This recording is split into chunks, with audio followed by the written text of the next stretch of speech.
Let's hit it.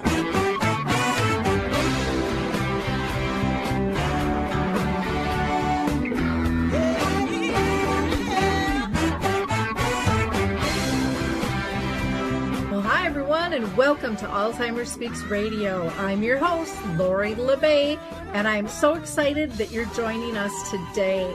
We are going to have a fascinating conversation, as usual, as we learn from people all around the world at all ages and stages of life. Stay tuned as we shift our dementia care from crisis to comfort. Here we go. What you think about, you will bring about.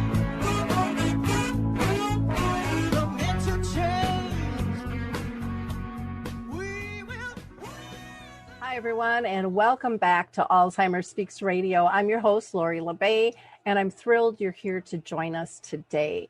If you're new to our show, we are about sound information, not just sound bites. We want to talk with people in the trenches who are making a difference. And, maybe you can be our next guest. We welcome everybody here. So just reach out to me at radio@alzheimerspeaks.com. I would love to talk to you about what you're doing.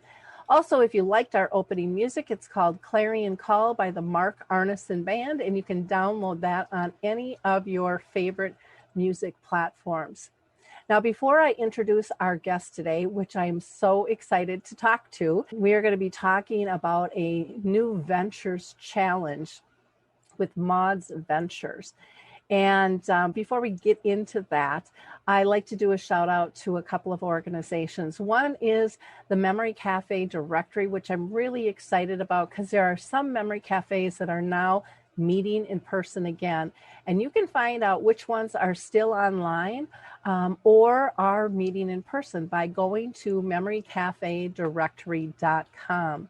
I also want to shout out to Dementia Map, which is our global resource directory that we recently launched that is ideal for people living with dementia, their care partners, both family and professionals. We welcome all levels of care and services, products, and tools.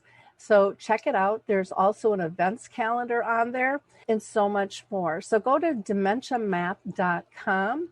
And if you'd like a private tour, feel free to just shout out to me and I'd be glad to arrange that. Next, I want to give one shout out here to Coro Health.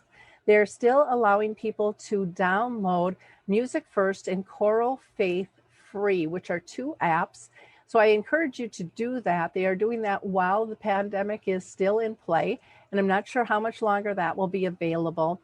And then next, I want to have you listen to the Footbar Walker. I am a big raving fan of the Footbar Walker, and then I'm going to have this marvelous conversation about Maude's venture. Introducing the life-changing Footbar Walker. I'm Peggy from Danville, Kentucky, and I'm 91 years old. The Footbar Walker revolutionized my care of George. It absolutely benefits the patient and the caregiver both, and that's the beauty of it. It's so easy to use. It folds up just like a dream. I got it in and out of the car without any effort at all. The saving that I made from having to put him in a nursing home came to about $192,000. Does someone you love use a walker? Do they struggle to get up from a seated position? Are you a caregiver dealing with physical pain and stress as you help your patient? The Footbar Walker was designed to assist not only the patient, but also the caregiver. Patients have more control standing up, and no lifting from the caregiver is required. See how it works at thefootbarwalker.com. That's thefootbarwalker.com. Peggy, would you recommend the Footbar Walker? Do I ever? I would not be in the health that I'm in today at this age had it not been for the Footbar Walker. Okay, so now we are back, and it's time to introduce you to Quentin Orem, who is the executive director of the Richard and Maude Ferry Foundation, and he's also the director of Maude's Ventures. He and his wife live in Seattle, Washington, and you are going to want to make sure you hear this conversation because they are offering seed money to some fantastic ideas. Well, I am so excited to have you with us today, Quentin. What you guys are doing is really pretty darn incredible. And so I can't wait for our audience to hear about your challenge and your venture and everything Maude, I guess, will be very fun. So Great. thank you so much for taking the time to be with us today. Absolutely. Yeah. Thanks for inviting me. And just thanks for what you do in terms of elevating these kind of programs around the Alzheimer's and dementia community. So it's exciting to be here. Well, good. Well, why don't you give us a little bit of background on how you've personally been touched by dementia in your own family and circle of friends? That's a question I ask everybody. So yeah, great. So, we're talking today about something called Maude's Ventures, and Maude is my grandmother, and she was diagnosed with Alzheimer's 8 years ago, and it has been devastating in terms of the way in which it has advanced in her life. And at this point in her life, she spends most of her life in a wheelchair or in bed. And it's hard for me to remember the last time that I heard her say anything. If she smiles, that is the highlight of our month. And in all of that, she continues to be what she has always been, which is our matriarch, right? She is the center and soul of our family still today. And we are really passionate about trying to give her a good quality of life. But that passion is really spearheaded by my grandfather, Richard, who has been married to my grandmother for 65 years. We just celebrated their 65th wedding anniversary recently, which is amazing. And he is especially committed to trying to find ways to advance care while we wait for a cure, because billions of dollars have been spent in trying to provide a cure. I think that's really valuable dollar spent and investment.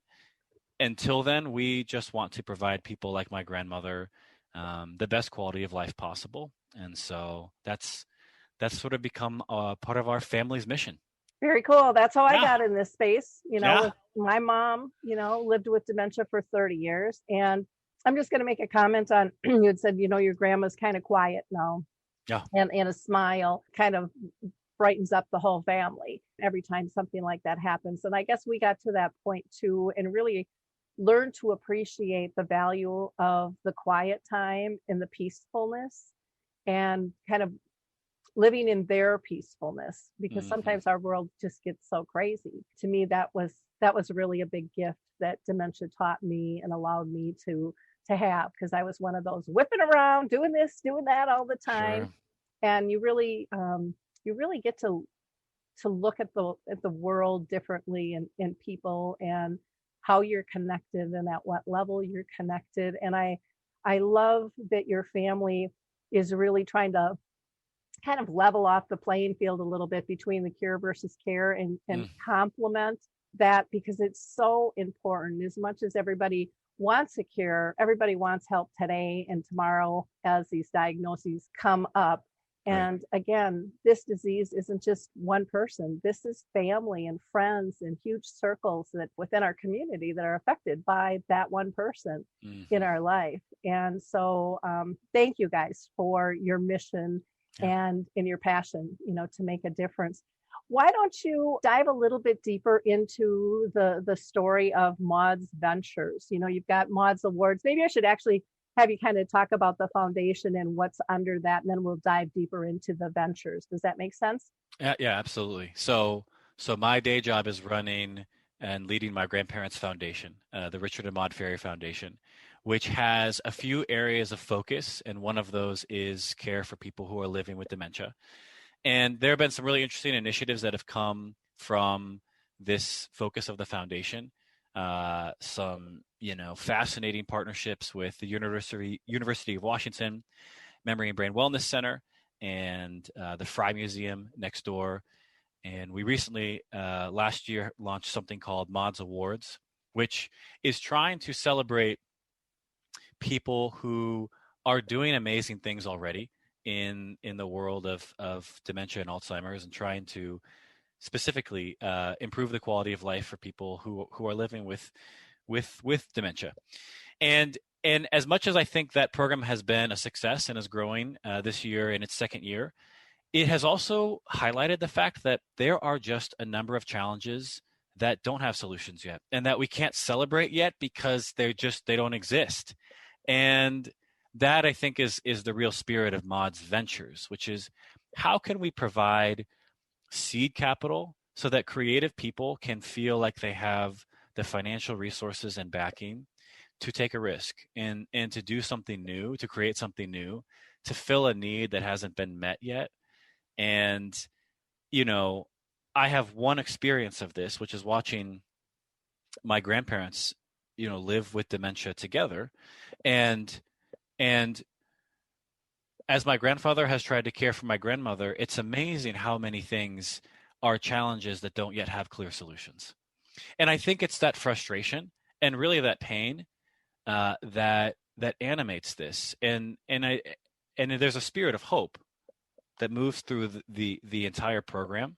But it also, I think, understands that part of the reason there is an urgency to this program is that there just are needs that haven't yet been met. Yeah, I don't think we're ever going to get ahead of the curve because new things are popping up all the time as this disease attacks a wide, diverse population from the elderly to the young and at all different economical levels and all different, cultural scenes and stuff. So it's very interesting. And I love that Maude's Ventures is doing this seed money that's very direct and very specific, because a lot of times it's doing the pitches that a lot of people go into trying to find angel investors and things. And then the spectrum is so broad that this says, hey, this is about dementia. And these are things that we have seen and heard and gotten feedback on that are needs. So who wants to step up? Who wants some help here with this? And I think that really makes you guys very unique. Is that one of the reasons you guys created it in the format you did, was to stand out and be different from the typical angel investors out there for seed funds? I think so. I mean, we have a lot of admiration and kind of studied a lot of the different incubators of new ventures. And I think we really, want to keep learning from groups like that. But at the end of the day, there's a singular mission to what we are doing. And I think that does help people who are passionate about innovating for people with dementia have a home when it comes to looking for funding. And in terms of what it is that we offer, it is investments of $50,000 to $100,000, and it's in ideas. So ideas for new programs, resources, tools, things that are advancing quality of life. But if you don't have that thing created yet, that's okay. That's sort of why we are here, because we realize that it can be really important to have funding ahead of taking a risk like that. And so, yes. But to your point about kind of how we have established specific lanes, so we call these the design challenges. This was actually a suggestion that we got from an expert in the Alzheimer's field. And she suggested that we, instead of just saying we'll fund any idea related to Alzheimer's and dementia, suggested that we first start by having dozens of conversations of people living with dementia and their care partners and ask them, what are the pain points of life with dementia that haven't been met yet? And so that's what we did. And the highlight of these were a series of focus groups that we had. And listen to people talk in a very personal way about where they want creative people devoting their energies. And because this is our first year and we just took 3 of these and we turned them into our design challenges. And they do sort of say, this is what we have heard from some of the people that live with dementia that are the most important things to work on. And so we want people to focus in these areas. It's moving for me to be sitting with people who are struggling with speaking and experiencing aphasia, talking about how important it is to have tools that help them navigate, the just daily life, or talking with care partners who were clearly exhausted with the challenges of being a care partner, asking for a program to be designed that would help provide respite care in a more financially accessible way. So there's just something, I think, immediate and relational about the design challenges, because they come directly from people who would like these innovations today. Which I think is wonderful. You start from from the base of who really knows the needs and the wants out there. I know we had one woman who's no longer with us, Suzanne Session, who dealt with aphasia, and she was part of our dementia chats where we facilitated conversation. And it was amazing. One of the things that we talked about with her was with her aphasia, you know, how she felt like she struggled, but the rest of us, it really forced us to be in the moment. Yeah. And we could follow and track what she was saying because we actually were paying attention. We weren't multitasking and all of those things, but not everybody's willing to do that. And again, it's about how the person with that symptom feels. You know, we have to be able to communicate that to them. So I think that that's a wonderful design tool that you're targeting, because so many people are just afraid of someone who can't get their words in order or make sense. I mean, some people are literally frightened by that. And how do we get over that? Because they're still great people inside that body and still want to communicate and be part, you know, of life. So it'll be exciting to see what you get in terms of responses, you know, for that element. You'd also talked about kind of respite programs. Did you have anything particular in mind? I mean, there's so much going on. And even now today with COVID, kind of respite has gone online versus, you know, dropping somebody off. And people, I think there's confusion in the word, period. A lot of people don't even know what respite means. And that's been talk of the town forever of how do we communicate what that even is for families who are just kind of dumped into this. So any specifics that people were looking for in terms of respite? Yeah. I mean, so this is a good question in a couple ways. One is if you go to our website, you know, we have tried to give some specific feedback from these conversations that give a little bit of specific shape to each of the 3 design challenges and the voice of people who have lifted up these challenges, and in which we try to answer questions like this for each of the design challenges. For the respite care one, you know, the thing that we heard most is that there seems to be either no respite care if you can't afford sort of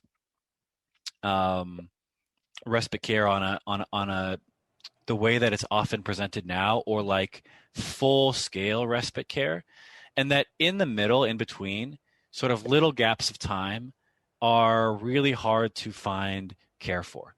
And so that was something that at least the people that we were talking with really wish there was a resource and a tool that would give them access to someone whom they could trust, who could come quickly and affordably to provide a couple hours at the time and rhythm that is natural to life, which is not a clear time and rhythm. And it feels to many caregivers that version of respite care that is sort of adaptable and responsive to the specific moments of life doesn't exist in a way that is affordable. And so that is one set of directions that we got on this particular design challenge. And I think, you know, there are other ways, though, to take this challenge and to present a solution to it. Well, it is. It's kind of hard because you don't want to tie somebody down to saying this is it. Yeah. Because I think part of the biggest gift to any of these challenges is enabling people's creativity. Absolutely. To get out of the box, to really talk to people, see what the needs are. And you're exactly right. People want to have respite. It's like, okay, you have to sign a contract for X amount of hours. Right. And I get that because people have to staff, but yet it doesn't necessarily meet the needs. And all of a sudden you're using something because you have to, not because it fits into your life at that time. And like you said, the match and the spontaneity sometimes are just really, really critical to people. So I think that's a wonderful one. Now, you also have one on adaptive clothing. Yeah. And can you talk a little bit about that one as well? Yeah, this one, you know, admittedly has a greater influence from my grandmother than any of the other design challenges, and they all, I think, flowed from these relationships and conversations. But this one, I think, resonates in particular with my grandmother's experience, because this is something that my grandparents have really struggled with, to find adaptive clothing that is dignified, that are the kinds of things that my grandmother would want to be dressed in if she could choose for herself.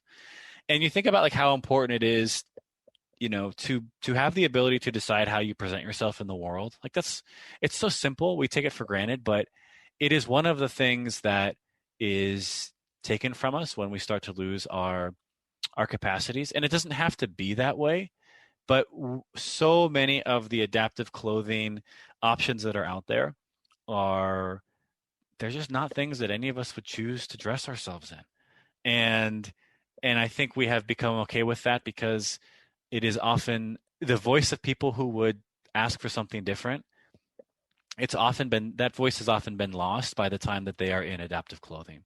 So this is the one that's very close to our heart, and we're excited for people completely outside of the dementia world, people who are really passionate about clothing and design and fashion, to also engage in this. And we have been sharing, the Maude's ventures with certain design and clothing schools, in hopes that people who maybe don't have a personal connection with this can hear the design challenge, can read some of the comments from people who resonate with this being a challenge, and design something that otherwise they wouldn't have considered creating. So.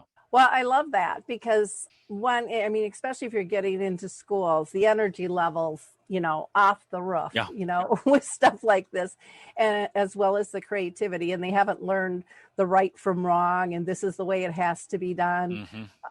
I can sympathize with your family struggling with this, because I had the same thing with my mom.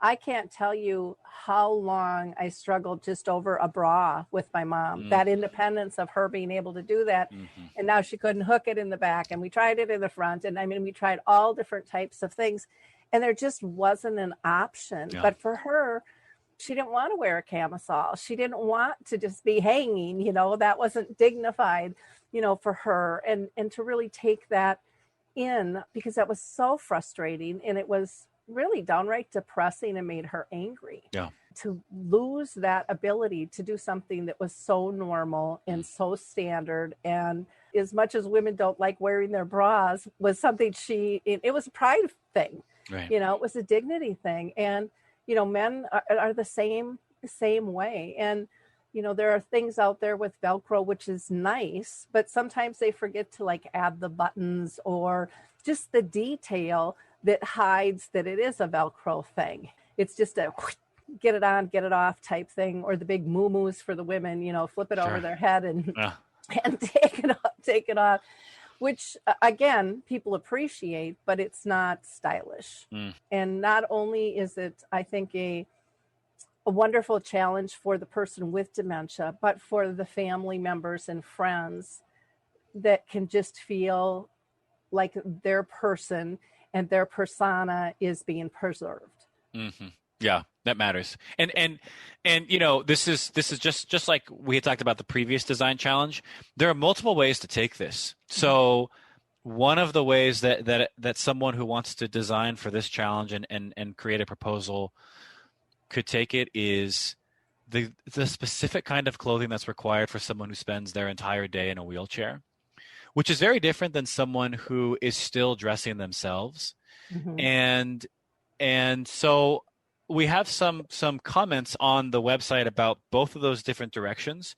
And we just want people to feel like they have a sense of the different range of possibilities, and that whatever one they kind of feel most drawn to and most is in their wheelhouse, we hope that they pursue. So, yeah.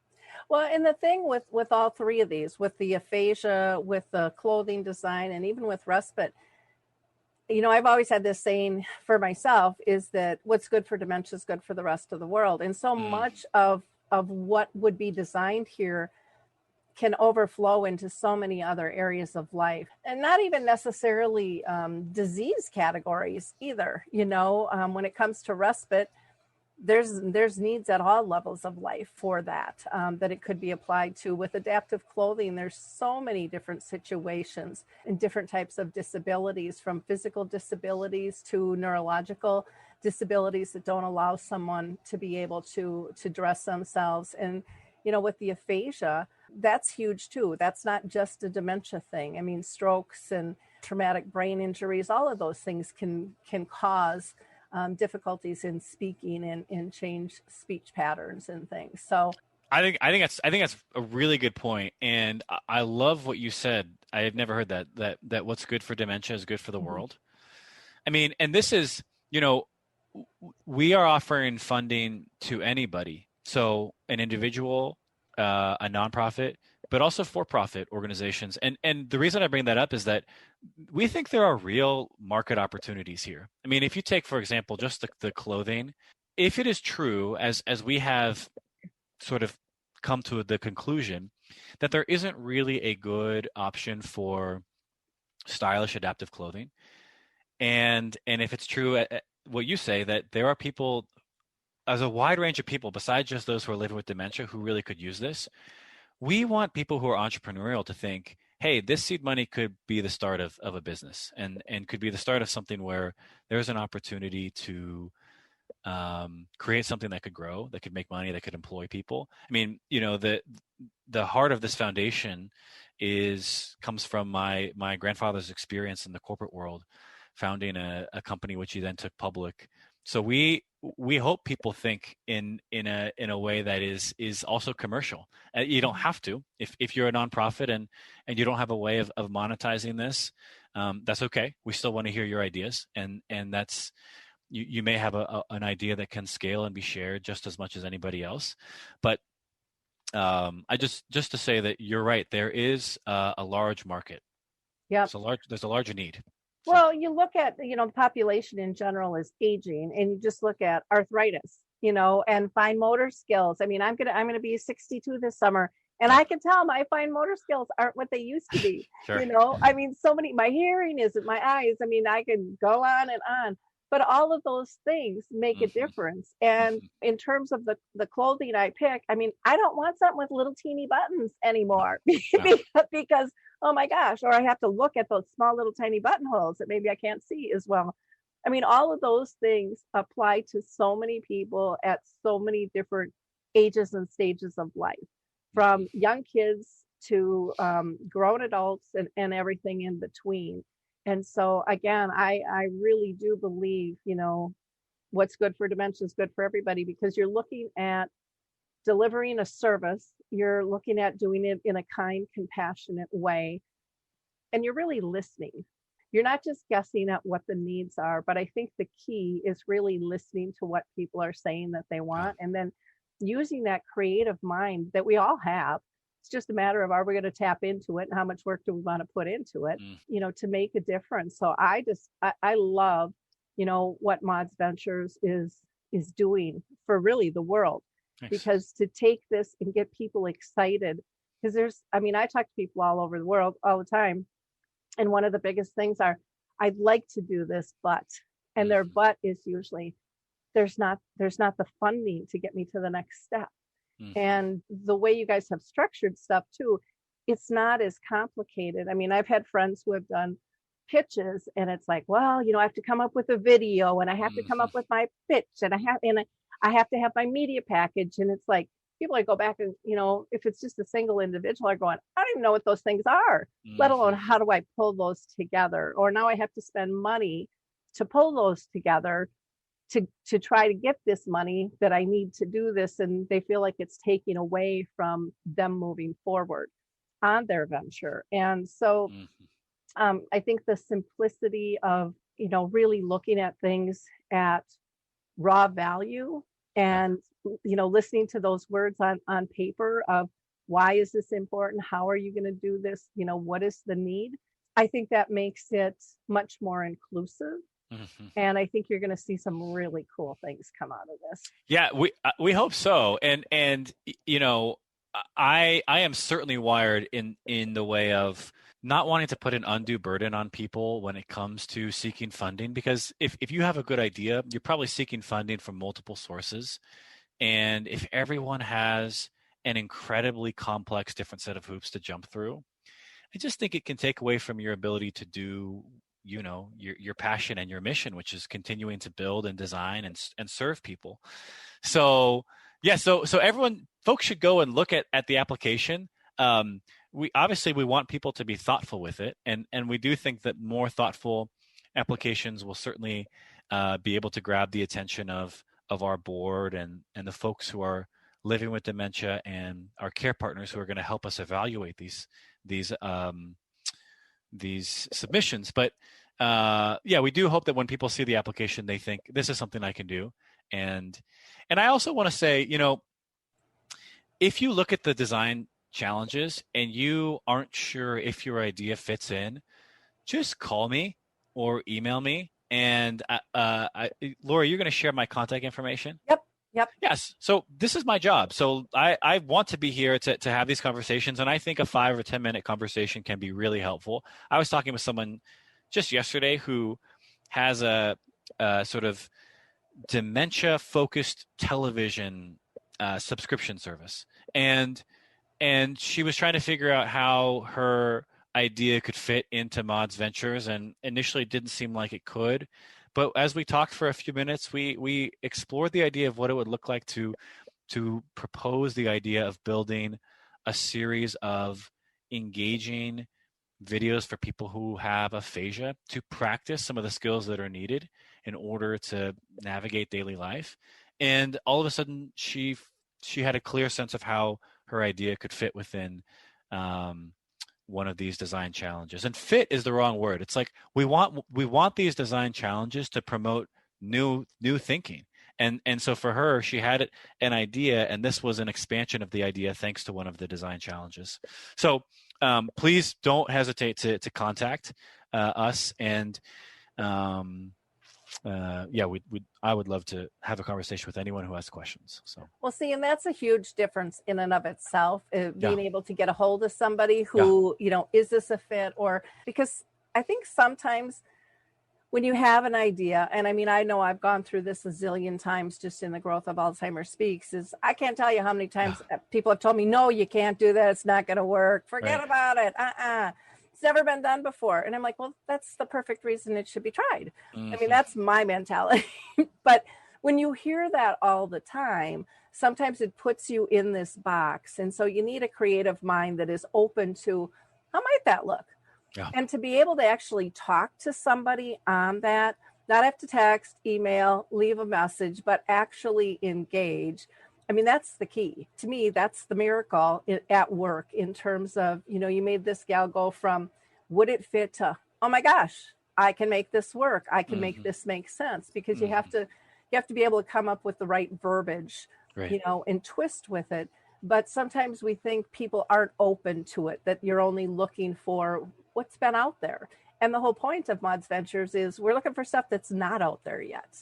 Absolutely. And we want you to be successful. So call us and we'll give you the answers to the test. We'll tell you exactly what we think would be a strong version of an application.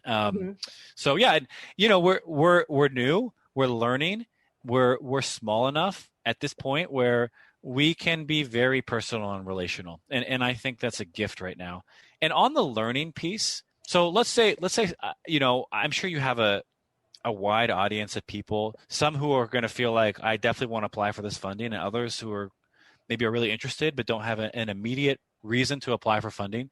We want people to still engage with Maude's Ventures. And this is actually your idea, Lori, and we've already built it into our website, which is we want people's feedback about the design challenges and also what's missing. So we've added on our website a way to just join the conversation, and it gives people a chance to say, hey, I've had a personal experience with this design challenge and I want to tell my story. And I want something of my story or my experience with this to be shared with people who are designing and being creative around these specific challenges, so that they know what people are looking for and what it looks like to be a care partner who is struggling with respite care, or what it looks like to be a person who is looking for clothing that is dignified but also easy to put on. And so it's a pretty easy thing to find on our website. If you go to our website and then go to Design Challenges, you'll see a big yellow button that says Join the Conversation. And one other thing you can do there is tell us what we're missing. So like what really important design challenge did we miss, and should we do for next year? And if there are a couple that really start to surface as popular, then those will start to inform our design challenges for next year. So we want people to feel like there are lots of different ways to engage in what we're doing, and we need all the help we can get. So I think that's fantastic. I'm glad Thanks. you incorporated that. Yeah, thanks for the idea. Yeah, I think that'll be really helpful. And to our listeners, maybe you're not the one that is that creative person to take that risk and do this, but people who are. Mm-hmm. You've had if you're in this space, you have had conversations with people who this might be really interesting to. Don't keep it a secret. Right. Share it. No. Reach out to them, because you know what? If they step into this space, now they're going to be helping people too. Mm-hmm. And it's kind of fun to be able to see that growth in somebody else and see where it goes. Get behind them, help them out, spread the word, because that's how we make a difference in this field. Is we share. It's not about competition. Even though this is a competition, sure. it's a challenge. Yeah. But it really is about getting people excited about being able to make a difference, mm-hmm. and knowing that no idea is a dumb idea. Mm-hmm. I mean, we've all known that since we were real little. We've been told that, yet this is really spooky. Well, what if I don't win? Hey, at least you tried. And maybe it won't win this time, but maybe it will next time. And every time, I believe, every time you fail, which I hate that word, there's lessons to be learned that are just going to make it better. As you continue to pursue, it's just going to improve whatever it is you're designing, mm-hmm. Whatever it is you're going to build. Most entrepreneurs will tell you they failed way more times than they've ever succeeded. Yep. And again, that's a message that we all know. And yet when we're the one taking those steps, it's really scary and we don't really believe it, because we'll look at where they are today, but we don't look at how they got there. Right. Those stories aren't shared. And so again, if we can help kind of build tribes around these people that do like a challenge and do want to take a risk and are willing to commit to make a difference and to try, even if we're not that person, we can surround and we can support those people to do better in an industry we know can do better. Absolutely. Yeah. And there's got to be nothing more frustrating than applying for funding and feeling like it just is dropped into a black hole and never really getting any kind of feedback or response. And we just don't want to be that. I mean, for anyone who is going to, I think, honor us with an application, which we know takes time, and we have a lot of gratitude for anyone who wants to apply for this funding. We want to honor them with good communication and being open after the fact to talk about, what we saw, what it was that our board and our evaluating team were considering, and how to strengthen it for the following year. And also who in our network may be other interesting funding sources to connect with. So I just want to continue to drive home how much we want Maude's Ventures to be relational and personal for anyone who interacts with what we're doing. So. Well, fantastic. Well, I'm going to make sure that on all of my radio shows that I announce this. Great. And I'm going to go ahead and put a click through on all the blog posts and stuff so that people can see this. Now, how long does this challenge go for? We should probably talk about that. There's a time frame, guys. So listen up. Yep, there is a time frame. So right now we have the deadline as July. And when I say right now, I that is our deadline. We're also new, and so we're sort of learning what it is that people need as they develop a proposal for something like this. But July is our deadline, and if you have any questions about that or concerns about the deadline, please do reach out to us, and we are really happy to engage in conversation. And then we want to be very quick in our turnaround, because we also understand that nothing is more frustrating than applying for funding, and even if you get it, having to wait months and months and months in order to receive that.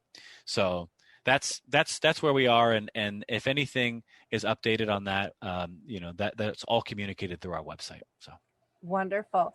So again, to get a hold of Quentin, you can, and to check out the website, you can go to the website, which is Maude's Ventures, and that's plural, .org, maudsventures.org.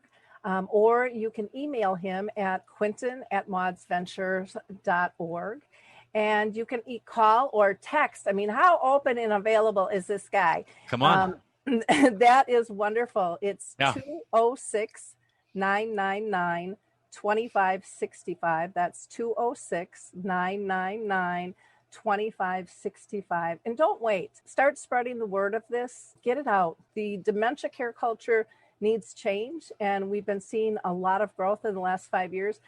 But, it's a thimbleful compared to where we need to go. Mm-hmm. And the fastest way for us to implement this is for all of us to engage and share and spread the word of things that are cool and neat and can push us forward. And Maude's Ventures is definitely one of those things. So thank you so much for your time, Quentin. Thank you. Is there anything that we missed that we didn't cover? Yeah, it's a great question. Not that I can think of. I just, this is for me a new space that I am entering into, kind of the dementia community, and it's just really gratifying to meet people like you, Lori. And I'm just really grateful for you, kind of very generously and quickly opening up your platform so that we can be sharing what we are doing with more people. So thank you. Well, I think, like I said, that's what Alzheimer Speaks was originally built for, was to raise all voices. And I don't think there's much more critical than that, because I think it's the fastest path to comfort and care. And so when I see things like Maude's Ventures, Maude's Awards, I just think, oh my gosh, we got to get this out, So even if I'm booked, it's like we'll squeeze time in to get you out there, because these are things people need to know about. And if dementia teaches us anything, it's about spontaneity, going with the flow, and following your heart. So again, thank you to your family, to your foundation. Brilliant work, and what an honor it is to have met you, and I can't wait to see where this all goes. One question that some of our listeners might have, because sometimes when there are challenges like this or contests, people are looking for reviewers of applications. Are you guys all set up for that, or are you looking for people? Because there might be some people listening that might be interested if that's a place you have holes you're looking to fill.